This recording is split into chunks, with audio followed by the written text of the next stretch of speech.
2000 से जीते थे कि दिव्या को मैंने जिता दिया, दिव्या को अब की बार मैं हरा दूंगा और ओसिया में हरा दूंगा। क्या हालत हो रही है नागौर में, क्या हालत हो रही है खिवसर में? कितने से जीते थे पिछली बार? 2000 से जीते थे कि दिव्या को मैंने जिता दिया, दिव्या को अब की बार मैं हरा दूंगा और ओसिया में हरा दूंगा। क्यों भाई, मैं समाज की बेटी नहीं हूं? मेरे दादाजी ने जिंदगी खपाई अपनी लोगों के विकास करने के लिए, मेरे पिता ने जिंदगी खपाई है गांव के व्यक्ति के विकास करने के लिए। क्या गुनाह किया कि भाई दिव्या को हराऊंगा? बताओ मेरी गलती। हम तो चाहते हैं कि किसान कौम के कोई भी व्यक्ति हो तो निकले, बड़े बढ़िया करें। नहीं, दिव्या को हराएंगे, आके ओसिया में मीटिंगें करी, दिव्या को हराएंगे। सारी की सारी थली पट्टी में रिश्तेदारी है, सारे के सारे किसान वर्ग ने कहा सब बिल्कुल वोट नहीं देंगे हमारी बच्ची को। इस तरीके से गालियां निकालती है।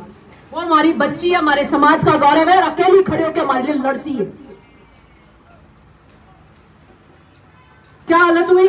आज भी हालत टाइट है बुरी तरीके से। रात को 4-4 बजे तक जा रहे हैं, पैर पकड़ रहे हैं लोगों के। मैंने राजनीति स्वाभिमान से करी है, समझौते नहीं किए और नहीं करूंगी। अभी मैंने कहा आंख में रंग रखो, उसूल पक्के, जिगर फौलाद का और तेवर तीखे ही रखूंगी, चाहे कुछ भी हो। जब आप गलत पॉलिटिक्स करते हो, नेगेटिव पॉलिटिक्स करते हो, बुरा करते हो, तो फिर बुरा ही पलने आता है।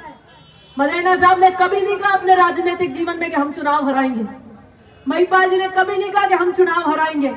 और मेरा कोई भाषण उठा के देख लेना, मैंने कभी किसी के लिए नहीं कहा कि हम चुनाव उठाएंगे। हम नई लकीर बनाएंगे, हम बड़ी लकीर बनाएंगे, हम नया कारवा बनाएंगे, नए विकास के काम लाएंगे, नई चीज करेंगे।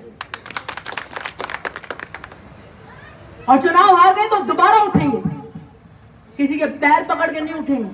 काम करेंगे, लोगों के बीच में रहेंगे, संवाद करेंगे, उनकी बात रखेंगे। उसके बाद तो भाग्य का कोई नहीं लेके जा सकता। जो लेखनी का लिखा हुआ है ना, वो आके रहेगा, लेकिन राजनीति में समझौते नहीं करेंगे। यही मैं लाहौर की जनता को कहना चाहती हूं कि अपने राजनीतिक भविष्य से समझौते मत करो, जिले डाक डाक के मत जाओ और किसी नेता के पास मत जाओ। अपनी एकता बना लो। हर नेता आपके पास आके सलाम नहीं करे तो मेरा नाम बदल दो। चलो, मैं 1,01,000 वोट लेकर आई हूं, 85,000 लेके आई थी, उससे बढ़ के लेकर आई हूं। हमेशा हर के वोट घटते हैं, दोबारा चुनाव लड़ते हो तो आपके वोट घटते हैं। खिवसर में भी घट गए, बढ़ते नहीं है, एंटी इनकम्बेंसी हो जाती है। मैं बढ़ के वोट लेके आई हूं। क्यों? मैंने जातिवाद की राजनीति नहीं की, मैंने कभी जातिवाद की राजनीति करी। मैंने मूल ओबीसी के वोट लिए। कट्टर बीजेपी का जिसका हाथ के अलावा वोट नहीं गिरता, उसने मेरे को वोट दिया। राजपूतों के वोट लिए मैंने, SC/ST के वोट लिए मैंने, हर वर्ग के वोट लिए। तब 1,01,000 वोट आए। जो 40,000 लोगों का खाना करने का जलसा सोचे थे, ये 40,000 से जीते कर रही, वो खाने के बंद कर दिए, गैस स्टोव बंद कर दिए, झगड़े होने लगे, आगे पीछे वोटिंग गई। जब किस लिए? मैंने कहा गरीब व्यक्ति जो आएगा, पिछड़ा व्यक्ति जो आएगा, मजबूर जो गांव से आएगा, वो किसी भी जाति का है, उसके लिए मैं काम करूंगी और ठोक के करूंगी। विश्वास अर्जित किया, और विश्वास अर्जित किया तब मैं वोट लेकर आई 1,01,000। पर भाग्य की लकीरों में नहीं था। बाकी किसी कार्यकर्ता ने कमी नहीं रखी, किसी गांव में किसी जने ने कमी नहीं रखी। इतना बढ़िया चुनाव मेरे को लड़ा।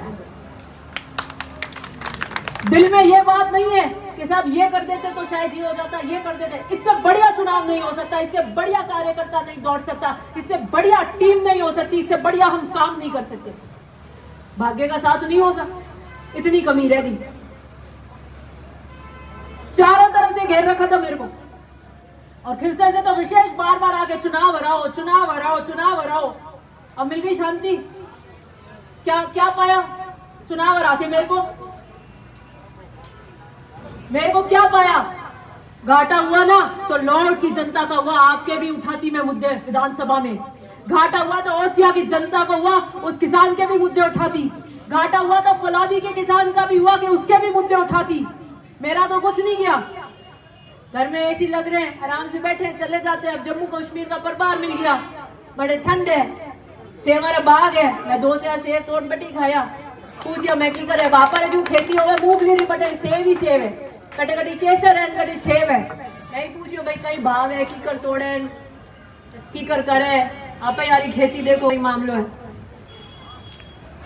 तो मेरे ज्यादा फर्क नहीं पड़ा, फर्क किसके पड़ा? जनता के पड़ा।